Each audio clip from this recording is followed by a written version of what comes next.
called Deja Vu. Workout number 2 is called Deja Vu. All right, so first, it's a chipper. We're gonna start off with 40 handstand push-ups. We are gonna have a modification for this. For people who can't do handstand push-ups, it's gonna be 80 push-ups on the floor. You can do any, so it's a 2-to-1 ratio. 2 push-ups equals 1 handstand push-up. Your team can do any combination of it to get you to the end result of what you need, okay? So we'll demo the movement standards for both. We have a square that's going to be taped off for the handstand push-ups. You must keep your palm inside the square. Fingers can go over the tape line, but the palm has to stay inside the square. So, handstand push-up, you want to go over the movement standard for that, because I do. Yes. So Chris has to kick up into his handstand push-up, starting with his feet on the wall, arms are locked out. He's going to bring his head all the way down to the floor. Notice his fingertips are on the line, that's okay. His palms are inside the box, okay? He's going to press up anyway, so strict or kipping.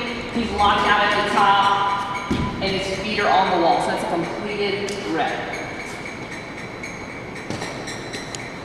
Now, push-up movement standards. Yep. So we're hands and toes. What we want to see is chest only touches the ground. So his hips are going to stay off of the floor, and then Chris is going to lock back out at the top. Elbow, shoulder are locked out. Show us a couple of no reps where legs touch the ground. That would be a no rep. Show us a couple where we're not locked out at the top. That would be a no rep. So again, we need to see full extension at the top, chest touches the ground, and then we're locked out again at the top.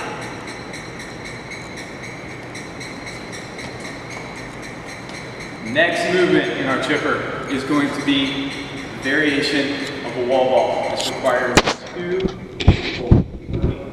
Instead of throwing it to a target, we're going to be throwing it over the pull-up bar. So one person on either side. Same standard as doing the wall ball, all the way down. If the ball hits the bar and goes over to the other side, it's still a rep. But if the ball hits the bar and falls back to the side it was thrown on, it is a no rep. So full squat, ball goes over the bar, person touches the bar, still a rep, falls over, next person goes over.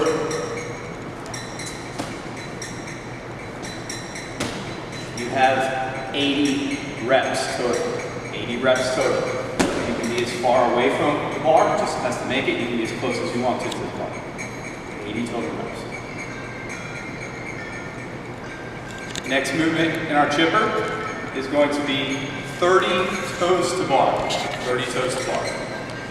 Cool, so with our toes to bar, Chris is going to be hanging from the bar. What we want to see is his feet cross behind the bar. So he's going to break the plane in the back. His toes have to come up and touch the bar together at the same time. That would be a good rep. As he swings into his next rep, he's got to make sure to break the plane in the back. So these are a couple good reps. A no rep would be as if his feet didn't cross in the back. That is a no rep. Another no rep would be if his feet hit the bar at different times or didn't hit the bar at all. That would be a no rep. And then if he didn't hit the bar at all, again it would be a no rep.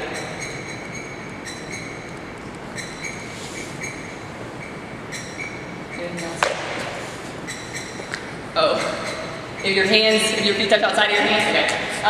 Another no rep would be is if you're touching the bar on the outside of our arms.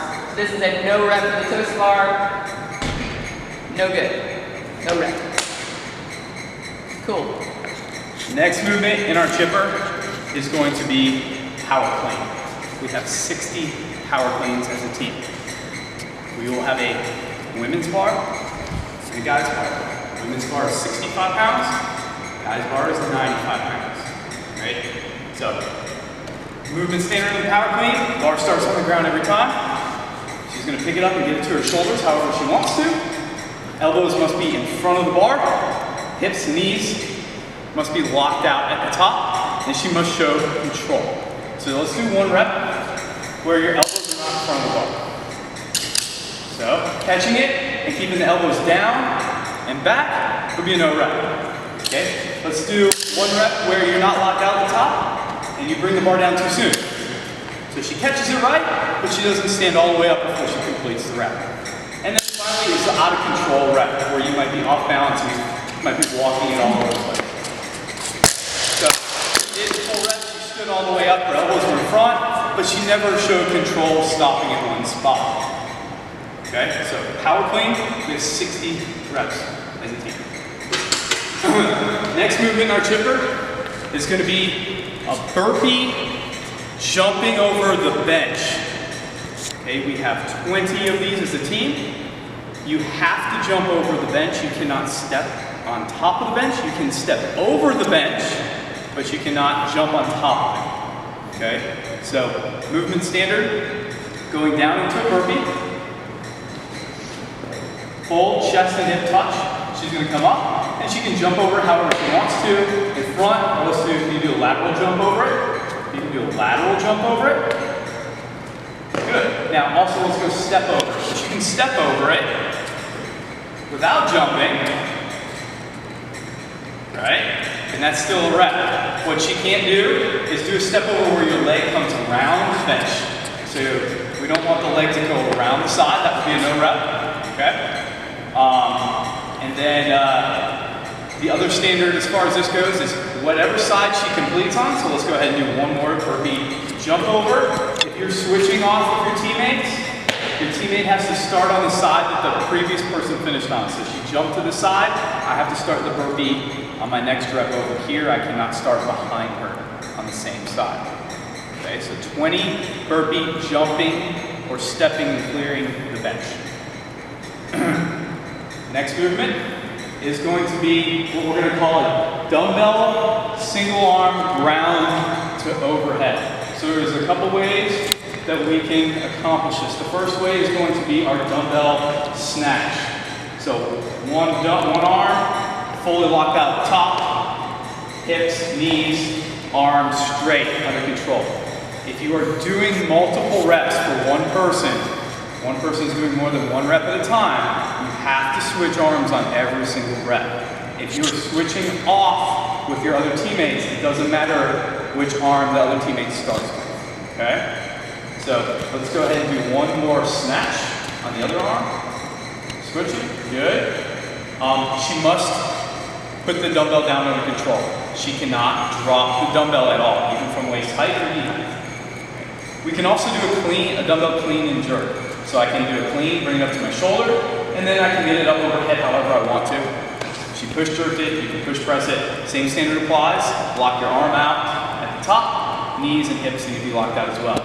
You can bring it down, you must set it down, no dropping the dumbbell at all. Guys' weight is 45 pounds, ladies' weight is 25 pounds. This is 40 reps total, 40 reps total. Final movement.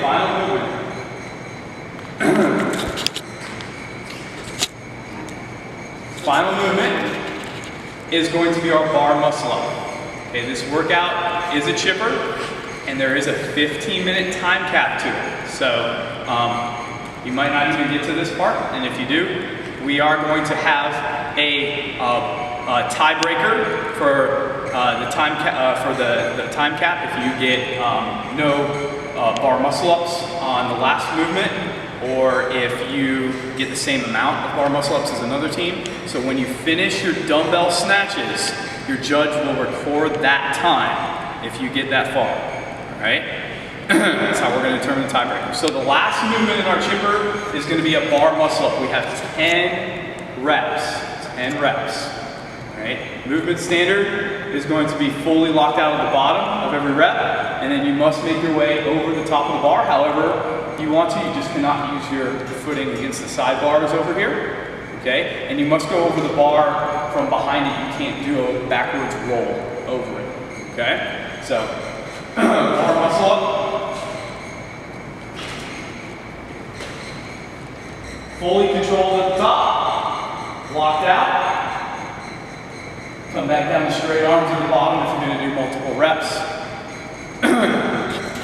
So a couple no reps would be not having control at the top and pressing out and falling through without showing Good lockout.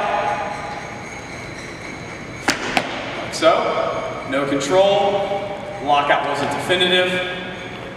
Okay, so 10 bar muscle ups will be the final part of Deja Vu. 10 bar muscle ups will be the final part.